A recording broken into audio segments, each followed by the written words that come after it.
Bonjour chers étudiants, ce matin nous sommes là pour notre cours de statistiques descriptives. Donc la chance que vous avez, c'est que vous avez l'établissement a mis à votre disposition une bibliothèque numérique de plus de 60 000 livres. En plus de la bibliothèque numérique, vous avez, comment on appelle ça, la plateforme de Montpellier qui met encore à votre disposition une panoplie d'ouvrages. Donc ce matin, nous allons voir le cours de statistiques descriptives. Ce cours-là, nous sommes allés le piocher dans votre bibliothèque numérique. Alors, nous sommes convaincus que beaucoup d'entre vous refusent d'aller sur la bibliothèque numérique, malgré qu'elle regorge énormément d'ouvrages qui peuvent vous aider à avancer dans vos études. Voilà, donc, c'est un cours de statistiques descriptives d'Antoine Ayache et de Julien Ammonier qui se trouve sur la bibliothèque numérique. Voilà, des enseignants de l'Université de Montpellier. Comme nous sommes en partenariat avec l'Université de Montpellier, donc, en principe, n'eût été la pandémie, pour ceux qui étaient là l'année dernière, ils savent, nous avons fait des cours avec Montpellier par conférence, où nos étudiants suivaient les cours des enseignants de Montpellier, où les étudiants de l'école de Montpellier suivaient les cours qu'on appelle ça, des enseignants de 2I, où on faisait échange de documents. Voilà, donc, pour que vous puissiez voir aussi comment le cours est dispensé à Montpellier, c'est avec ce document-là que nous allons travailler. Voilà, à côté de ce document-là, vous aurez une panoplie d'exercices, d'examens, également tirés de la bibliothèque de Montpellier, des examens sur la statistique descriptive, des examens de fin de module, de fin de chapitre. Tout ça, là, nous allons travailler avec tous ces documents-là pour que vous soyez prêts pour que l'année prochaine, en passant votre examen, vous soyez au top de votre niveau. Voilà, donc on va faire un peu d'histoire. L'objectif de la statistique descriptive est de décrire de façon synthétique et parlante des données observées pour mieux les analyser. Le terme statistique est issu du latin statisticum, c'est-à-dire qui a trait à l'état. Ce terme a été utilisé, semble-t-il, pour la première fois à l'époque de Colbert par Claude Bouchoux, intendant de Bourgogne, dans une déclaration des biens, charges, dettes et statistiques des communautés de la Généralité de Bourgogne de 1666 à 1669. Par contre, l'apparition du besoin statistique de posséder des données chiffrées et précises précède sa dénomination de plusieurs millénaires. À son origine, il est le fait du chef d'État ou de ce qui en tient lieu à l'époque, désireux de connaître des éléments de leur puissance, population, potentiel militaire, richesse. En deux, analyse descriptive univariée. Voilà. Qu'est-ce que l'analyse descriptive univariée? D'abord, quand on dit univariée, c'est avec un seul caractère. Voilà. Donc, on va faire un peu de vocabulaire en 2.1. On appelle population un ensemble d'éléments homogènes auxquels on s'intéresse. Par exemple, les étudiants d'une classe, les contribuables français, les contribuables ivoiriens, les ménages, les noirs, etc. Les éléments de la population sont appelés les individus ou unités statistiques. Des observations concernant un thème particulier ont été effectuées sur ces individus. La série de ces observations forme ce que l'on appelle une variable statistique. Par exemple, les notes des étudiants à l'examen de statistique, les mentions qu'ils ont obtenues à leur bac, leur sexe, les couleurs de leurs yeux, le chiffre d'affaires par PME, le nombre d'enfants par ménage, etc. Une variable statistique est dite quantitative lorsqu'elle est mesurée. C'est-à-dire une variable est quantitative lorsqu'elle est mesurable.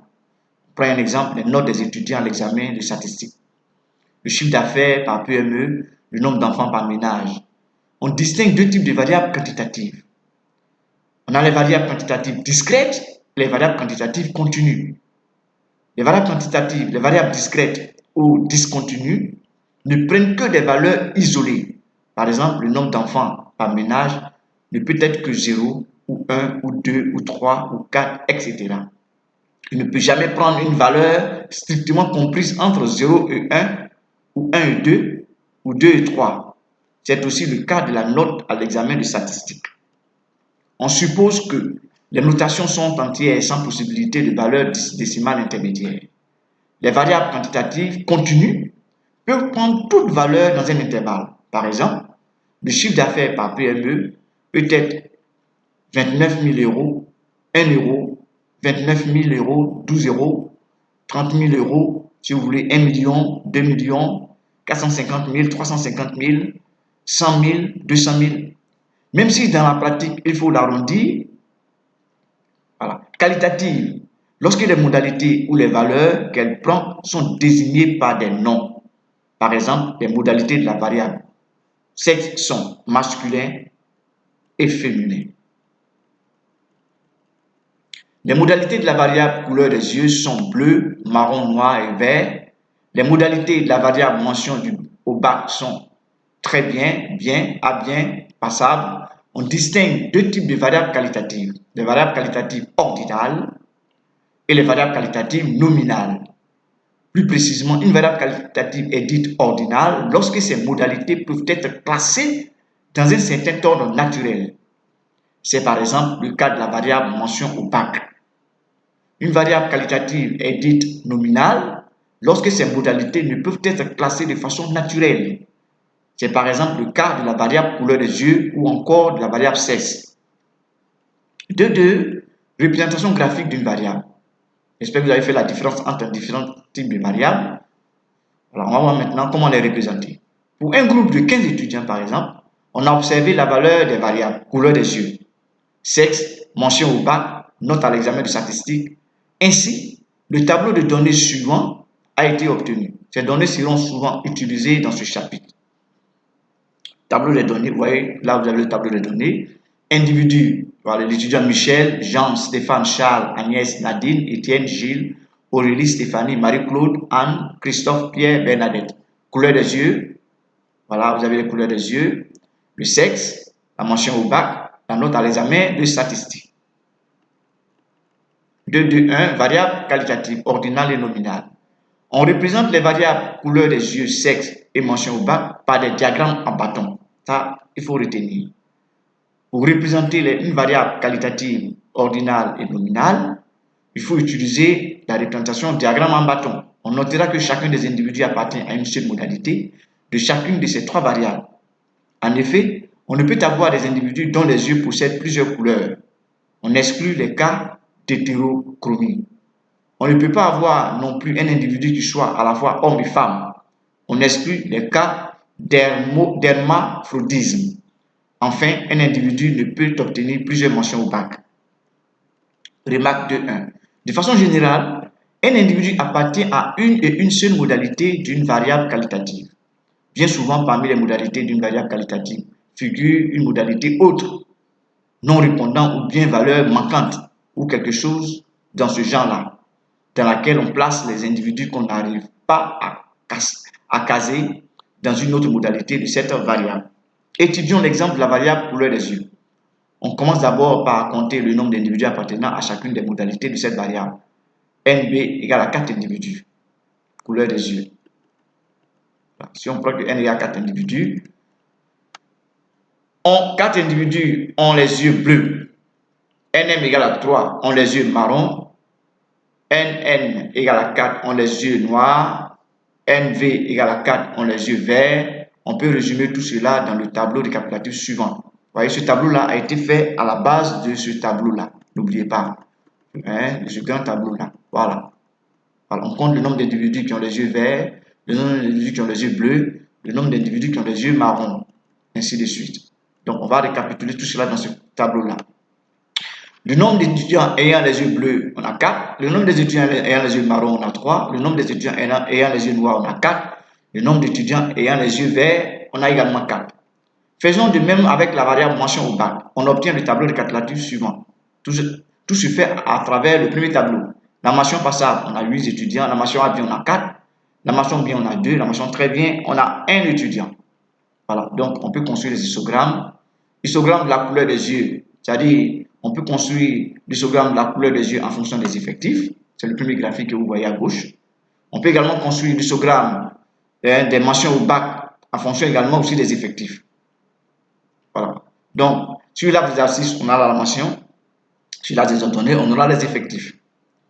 Pareil pour la couleur des yeux. Sur l'arbre des abscisses, on aura la couleur des yeux. Sur l'axe des ordonnées, on aura les effectifs. On constate que les étudiants sont répartis inégalement entre les différentes modalités de la variable mention au bac. Une première façon d'apprécier la répartition d'une variable est de construire un tableau de répartition des effectifs et des fréquences entre les différentes valeurs possibles de la variable. De façon générale, la fréquence d'une modalité M d'une variable qualitative se calcule au moyen de la formule suivante. Voilà. Donc, si je vais calculer la fréquence de la modalité M d'une variable qualitative, ce sera l'effectif correspondant à la modalité sur l'effectif total. Voilà. Le pourcentage des individus de PM, on a de plus le PM, qui est le pourcentage des individus correspondant à la modalité M, c'est la fréquence de la modalité multipliée par 100. On a enfin somme des fréquences de toutes les modalités d'une variable qualitative qui est égale à 1. C'est-à-dire la somme des fréquences doit donner 1 ou 100% en termes de pourcentage. Voilà. Somme de tous les pourcentages correspond aux modalités d'une variable qualitative qui est égale à 100. Tableau de répartition de la variable mention au bac.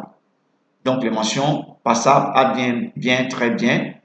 Voilà, on a les effectifs, on a les fréquences, on a les pourcentages. Voilà, vous pouvez faire les calculs pour vérifier tous ces résultats.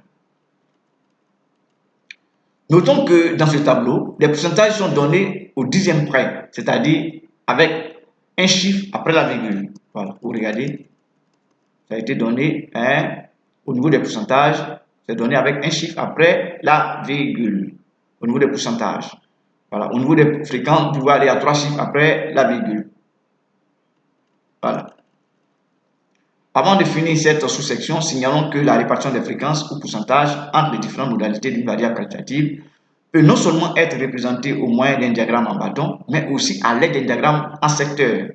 Dans le cas de la variable mention au bac, on obtient cela. Voilà, donc on peut faire aussi la représentation par secteur. Voilà, donc pour avoir comment on appelle ça, comment on appelle la date, c'est simple. Vous allez faire la fréquence de la modalité sur la fréquence totale multipliée par 100. Voilà, ça vous donne les fréquences. Donc pour avoir l'angle également, c'est pareil. Voilà, on fera la fréquence de la modalité sur la fréquence sur l'effectif total multiplié par 100. Voilà, ça va vous donner la valeur et vous pourrez faire votre construction aisément. Valeur quantitative discrète 2, 2, 2. De façon générale, à chaque valeur K d'une variable quantitative discrète correspond à un effectif, noté par NK. Il s'agit en fait du nombre des individus pour lesquels on a observé la valeur K. La fréquence FK de la valeur K se calcule au moyen de la formule suivante. Voilà, ça on a vu un peu plus haut. FK c'est N, c'est l'effectif de la modalité K sur l'effectif total. Où NK désigne l'effectif correspondant à la valeur K et N l'effectif total.